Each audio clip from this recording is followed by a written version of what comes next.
In this video, I'm going to begin to unpack assignment number 1 for EDAR605, and as well as unpacking the assignment, I'm also going to provide some details as to how we can approach the development of the assignment over weeks 5 and 6, and including the semester break.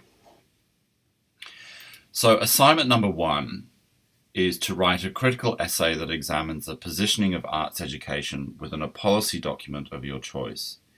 In your essay, you're to use the idea of discourse, as identified in weeks 1 to 5 of the unit material, to examine how curriculum, pedagogy, practices, and learning in arts education are represented in the policy and can be challenged through critique. So in this description, there are a couple of things that we need to be focusing on. First of all, that it's a critical essay.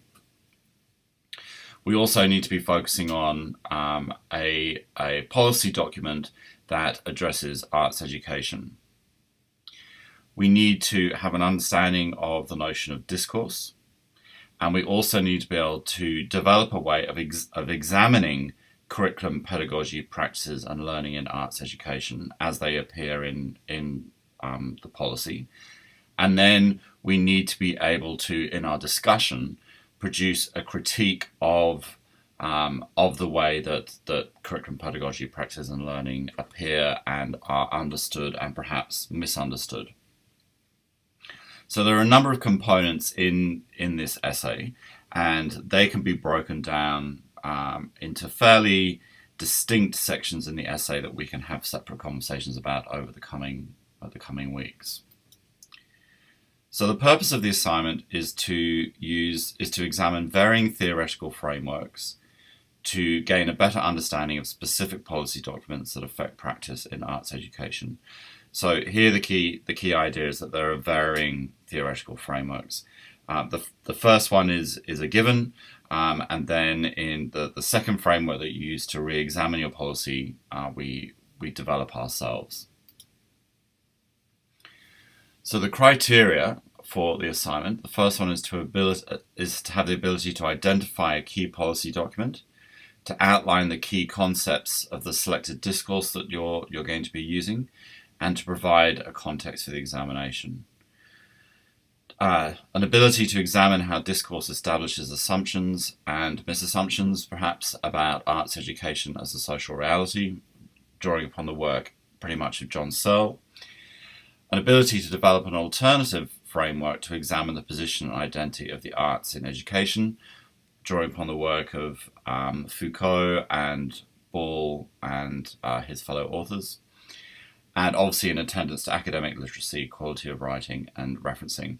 Now I should say that with these criteria, they are not the separate sections of your essay.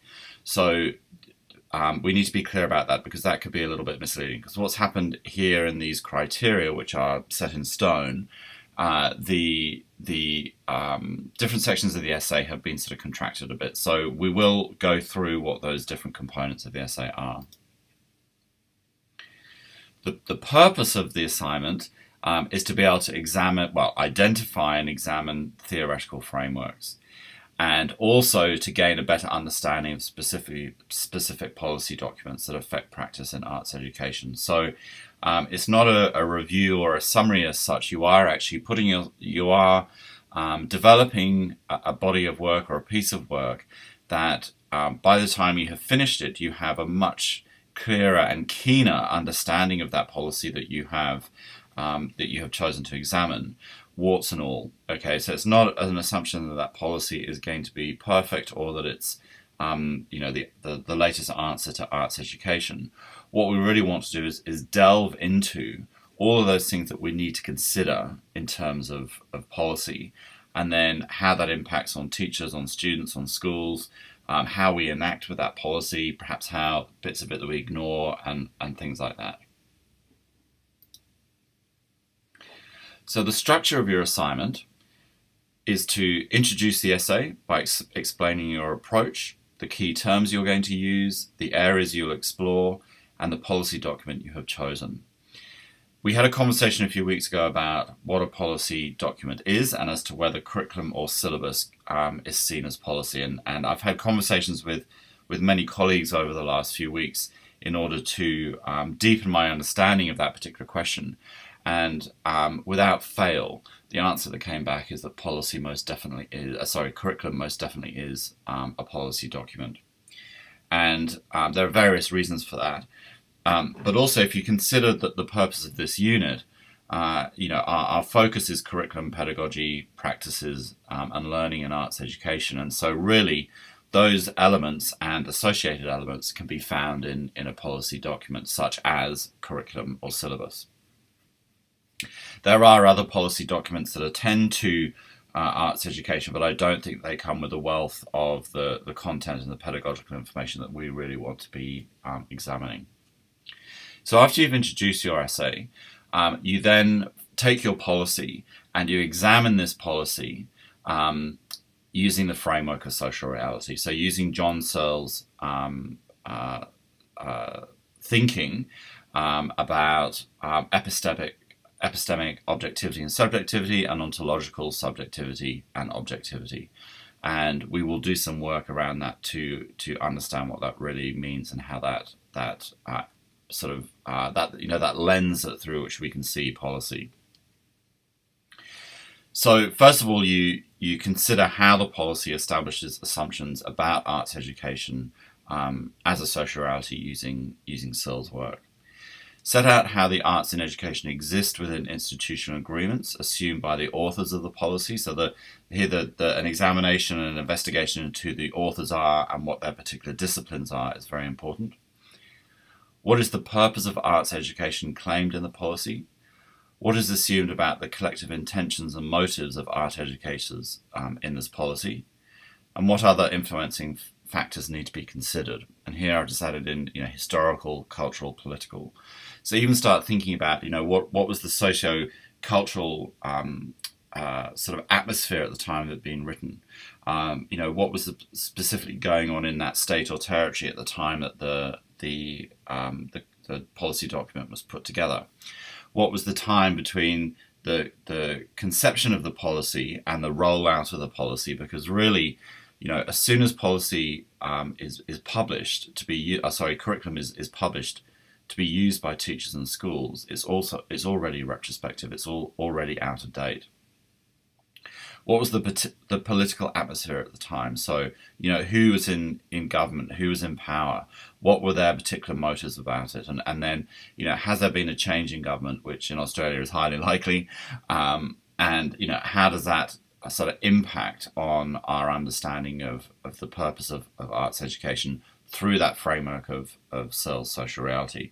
So what you'll want to do is design and describe in not too many words, but design and describe Searle's work as a framework. Okay, so clearly his understandings or his notions of epistemic objectivity and subjectivity and ontological objectivity and subjectivity are going to be very important. This is what he talks about extensively. The idea of a collection or a collective of understandings, and his idea of the institutional impact on literally sort of understanding documentation. But we will do some work around that. And what I propose that we do is in a Google Doc we unpack what Searle's work is about, and then each of us provide at least one other reference to a different bit of Searle's work, or to a review of Searle, but something that is peer reviewed and robust, that will give all of us another piece of literature to review in terms of Searle. So having unpacked the policy through the lens of social reality, you then go on to develop a framework using the work of other critical theorists such as Foucault and Ball to develop an alternative framework that provides a different interpretation of the position and identity of arts in education. So what we're doing here is we're showing that we can actually have a document that is in writing. So it is to all intents and purposes, it is a bit of social reality. It is an actual thing, but through our interpretation of a philosophical lens or a theoretical lens, we're able to establish an alternative and different. I was about to say a wildly different, but that may not necessarily be the case. But we're able to understand and develop a different approach to the same document and the content within it. So that we will do, that I propose we start to look at in over the mid-semester break, or maybe in week 6. Once we have developed those two, so once we have examined our policy through the lens of social reality, and once we have examined the policy through the lens of a framework that we put together by reading the work of Foucault and Ball, and particularly Ball's notions of what constitutes policy. The final part of your critical essay is a discussion to consider the implications of this critique for your, I would say, for your particular chosen discipline within the arts. So don't go examining all 5 of them. I would keep it very much into your area of interest, and how that impacts on the discipline, the learner, the art setting, the content within arts education, and importantly the art educator, in terms of those 2 frameworks that we've used. So how do they open up further conversation? Perhaps what elements are positive in both, or what elements present a challenge in both, and why is it important as a practitioner in a school to have this kind of understanding of what policy is, what policy does, and how policy is enacted. So theoretical frameworks are going to be really important in this assignment. The first one is obviously social reality, and that's the one that will be used in the first examination using the work of Searle. And then the second alternative framework, the assignment description asks you to develop an alternative framework, and I think that is quite a big ask, to develop an alternative framework. So once we start to look through the work of Ball and Foucault, and perhaps a few others, Rancière, that there may be a framework there that we can use already, but we'll certainly have a conversation about that. Now, Christine spoke to us about what is policy, and just to give a further clarification on this, I would really recommend that you read Core Text 3C, which is the Braun, Ball, Maguire and Hoskins 2011 document, and especially the section that starts on page 585 called Policy and Policy Enactment Background, and that gives us a really broad but succinct understanding of what syllabus, of what policy might be. But certainly for the purposes of this assignment, and for social reality, in fact, it is curriculum syllabus reports. It can be mandated, it can be strongly recommended, or it can be suggested. So that is the structure of assignment number 1. And you will notice that I have changed the format of Module 1, so it now runs over weeks 1 through to 6 rather than 1 through to 3. I have reduced the amount of reading content that was in the previous iteration of the unit, because I just didn't think that it was necessary. It's much better to have a smaller number of texts that we can unpack properly, and use that unpacking process as a framework itself to then find our own literature to read about and develop. Module 3 and 4 have been sort of squashed into 1, and Module 2 has been reduced in size. There was an over-reliance on Dewey, I felt in that, and too many texts. And that will start, so Module 2 will start in week 7, and that gives us the remainder of the semester to deal with Module 2 and Module 3 and assignment number 2. And of course, as I have already stated, I'm really happy for you to have a bit of extra time on the assignment tasks, if that makes it a bit easier for you. So I hope you found this helpful, and I will be in touch very shortly with details of our next Zoom session.